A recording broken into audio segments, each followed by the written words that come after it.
Buenas tardes. A nosotros nos tocó el tema argumentación por analogía y nuestro grupo está conformado por Jesús David Amaya, Cristian Camilo de Lugar Marrugo, Ronald Rafael Maldonado Vergara y mi persona Abril Mateus. Ahora seguimos con Jesús David Amaya que nos va a empezar a hablar sobre lo que sigue, la introducción. Ok, les voy a hablar un poquito sobre la argumentación y qué es más o menos la argumentación. Esto es un repaso, pues, de las clases anteriores. La argumentación, como tal, es una forma de convencer o de lograr una adhesión o una unión de un determinado auditorio pero apoyándose más que todo en la razón. Por esto, con la argumentación siempre se busca un convencimiento. En otras palabras, la argumentación busca que un cierto auditorio público se adhiera o se convenza de nuestra opinión, esto mediante fundamentaciones o razones de peso. Para crear un argumento es necesario tener en cuenta la siguiente estructura: una opinión o un punto de vista base, más las razones y la fundamentación.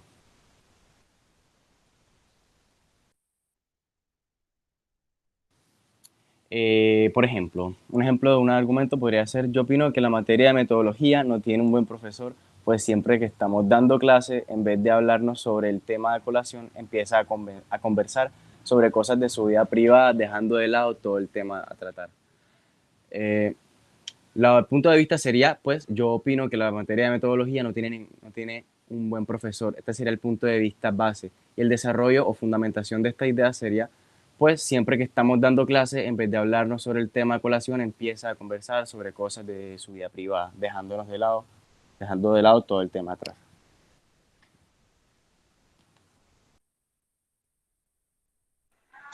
Capítulo 2. Argumentos mediante ejemplos. Regla número 8. ¿Hay más de un ejemplo? Bueno, el uso de un solo ejemplo, que en la mayoría de casos el ejemplo vendría siendo el fundamento.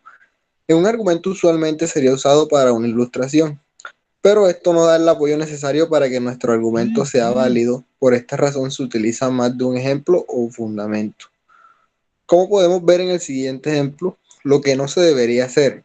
El derecho de la mujer a votar fue ganado solo después de una lucha. Por lo tanto, los derechos de las mujeres son ganados solo después de una lucha. Lo que sí se debería hacer. El derecho de la mujer a votar fue ganado solo después de una lucha. El derecho de la mujer a asistir a los colegios secundarios y a la universidad fue ganado solo después de una lucha. El derecho de la mujer a la igualdad de oportunidades en el trabajo está siendo ganado solo con la lucha. Por lo tanto, todos los derechos de las mujeres son ganados solo después de una lucha. Nos podemos dar cuenta que hay una gran generalización que explica el fundamento. Capítulo 3. Argumentos por analogías. En esta hay una excepción a la regla 8 anteriormente mencionada por mi compañero Ronald. Los argumentos por analogía, en vez de multiplicar los ejemplos para apoyar una generalización, discurren de un caso o ejemplo específico hacia otro ejemplo, argumentando que debido a que los dos ejemplos son semejantes en muchos aspectos, son también semejantes en otro aspecto más específico. Primer ejemplo. George Bush afirmó una vez que el papel del vicepresidente es apoyar las políticas del presidente, esté o no de acuerdo con ellas, porque usted no puede bloquear a su propio quarterback. Bush sugiere que formar parte de un gobierno es parecido o igual a formar parte de un equipo de fútbol americano. Cuando se forma parte de un equipo de fútbol americano, se compromete a seguir las decisiones de su quarterback, ya que el éxito del equipo depende de que se le obedezca. De cierta forma, Bush sugiere que hacer parte del gobierno constituye un compromiso de atenerse a las decisiones del presidente, ya que el éxito del gobierno depende de que se le obedezca. Distingamos las premisas de la conclusión. Las premisas son proposiciones que nos sirven como punto de partida para los argumentos. En ocasiones se relacionan con otras proposiciones para fundamentar y obtener una conclusión.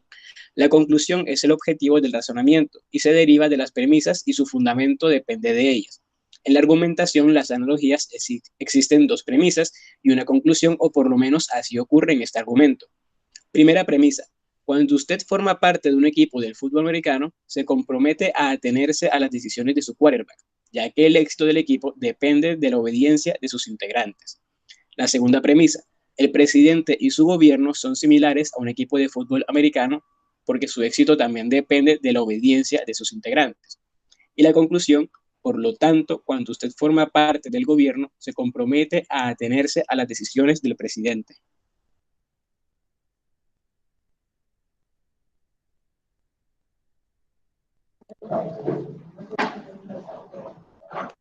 Bueno, el siguiente ejemplo es más complejo y dice: ayer en Roma, Adam Norwell, un jefe indio de los Chippewa estadounidenses, ejecutó un acto notable al descender de su avión proveniente de California, completamente vestido con los trajes e insignias de la tribu. Norwell anunció en el nombre del pueblo indio estadounidense que estaba tomando posesión de Italia en virtud del derecho de descubrimiento, de la misma manera que lo hizo Cristóbal Colón en América.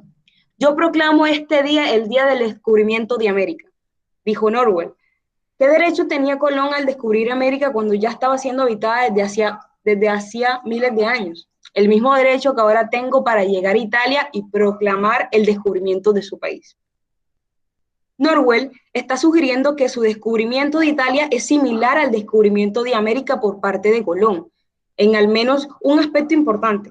Ambos, Norwell y Colón, reclaman un territorio que ya estaba siendo habitado por su propio pueblo desde hacía siglos. Entonces, Norwell insiste en que tiene tanto derecho a reclamar Italia como lo tenía Colón, para pretender América.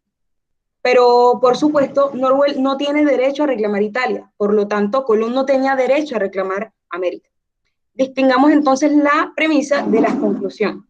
En este caso también hay dos premisas y también hay una conclusión. La primera premisa sería: Norwell no tiene el derecho a reclamar Italia para otro pueblo, y menos aún en virtud del derecho de descubrimiento, ya que Italia estaba siendo habitada por su propio pueblo desde hacía siglos. Y la segunda premisa sería: la pretensión de Colón sobre América, en virtud del derecho de descubrimiento, es similar a la pretensión de Norwell sobre Italia. América también estaba siendo habitada por su propio pueblo desde hacía siglos. Esa es la similitud que se encuentra en esta analogía. Por lo tanto, para concluir, Colón no tenía derecho a reclamar América para otro pueblo, menos aún en virtud del derecho al descubrimiento. ¿Cómo evaluamos los argumentos por analogía? La primera premisa de un argumento por analogía formula una afirmación acerca del ejemplo usado como una analogía. ¿Esto qué quiere decir? Que la primera premisa debe formular una afirmación acerca del ejemplo que se usa como la comparación. Esta vendría siendo la analogía, y en todo caso esta vendría siendo también la segunda premisa de nuestro argumento. Entonces, es por esto que debemos tener en cuenta la regla 3, parta de premisas fiables. Esta consiste en 3 puntos: preguntarse si la premisa es plausible o digna, si realmente necesita por lo menos una justificación, y preguntarse si el argumento puede asegurarse de que sea verdadero, o sea, que si el argumento está respondiéndose a sí mismo, dando justificaciones hacia el punto de vista mientras lo apoya. Al hacernos esa pregunta, estamos poniendo en duda la pregunta de arriba donde dice: ¿es verdad que Norwell no tiene derecho a pretender Italia para los indios Chippewa? Sí. Al respondernos esta pregunta, estamos poniendo en duda y empezamos a analizar si nuestra premisa es fiable, respondiendo entonces que sí, realmente no tiene derecho. Pasa lo mismo con la pregunta que se hace con el primer ejemplo sobre el equipo de fútbol de América, en la que se pregunta: ¿es verdad que cuando usted forma parte de un equipo de fútbol americano se compromete a tenerse a las decisiones del quarterback? Más o menos, ya que puede querer bloquear al quarterback de su propio equipo si está corriendo hacia la meta equivocada. La segunda premisa en los argumentos por analogía afirma que el ejemplo de la primera premisa es similar al ejemplo acerca del cual el argumento extrae una conclusión. Entonces, esto quiere decir que la segunda premisa debe afirmar completamente que en el primer ejemplo existe una comparación, o sea, la similitud.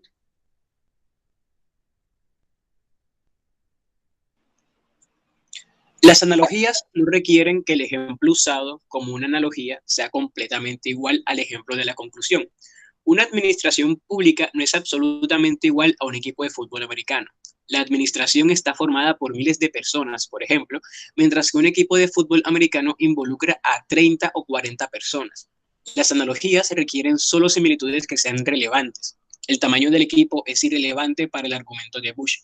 Su argumento se refiere a los requerimientos del trabajo en equipo.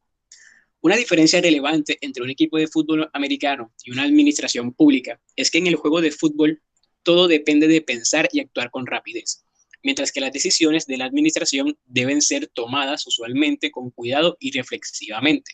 Esta diferencia es relevante porque si hay tiempo para la reflexión, puede ser importante que el vicepresidente diga abiertamente que está en desacuerdo con el presidente. La analogía de Bush entonces resulta solo parcialmente afortunada.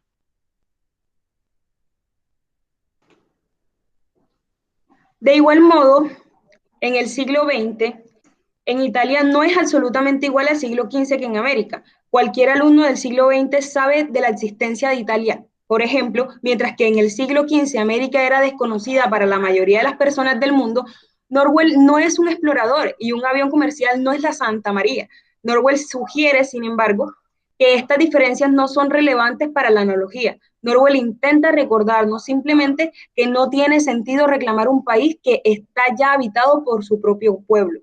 No es importante si el territorio resulta conocido por los estudiantes del mundo o cómo llegó allí el descubridor. Una reacción más apropiada podría ser la de intentar establecer relaciones diplomáticas, como trataríamos de hacerlo hoy si de algún modo el territorio y el pueblo de Italia hubieran sido recién descubiertos.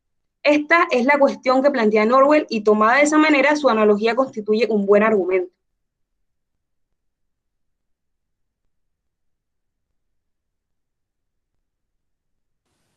Bueno, aquí tenemos un famoso argumento que usa una analogía para tratar de establecer la existencia de un creador del todo, o sea, de Dios. Este argumento pretende que podemos inferir del orden y de la belleza del mundo la existencia de un creador, tal como podemos inferir la existencia de un arquitecto o de un carpintero cuando vemos una casa hermosa. Y este argumento formulado se compone de una premisa y una conclusión que reza así. Las casas hermosas y bien construidas deben tener creadores, diseñadores y constructores inteligentes. El mundo es similar a una casa hermosa y bien construida, por lo tanto el mundo también debe tener un creador, un diseñador y constructor inteligente. Dios. Podemos ver que no se necesitan más ejemplos. Es la similitud del mundo un único ejemplo. La casa, lo que el argumento quiere subrayar, poniéndolo en otras palabras. La premisa es débil, primero y principal, porque el problema con este argumento es que hace una comparación entre la construcción del universo que no es necesariamente cierta. O sea, perdón, que el problema con esto es que hace una comparación entre la construcción y el universo, lo cual no es necesariamente cierto. Eh, el universo es complejo. Con esto me refiero a que no puedes comparar el universo con algo que sea más o menos complejo que este, por lo que no se puede atribuir una complejidad.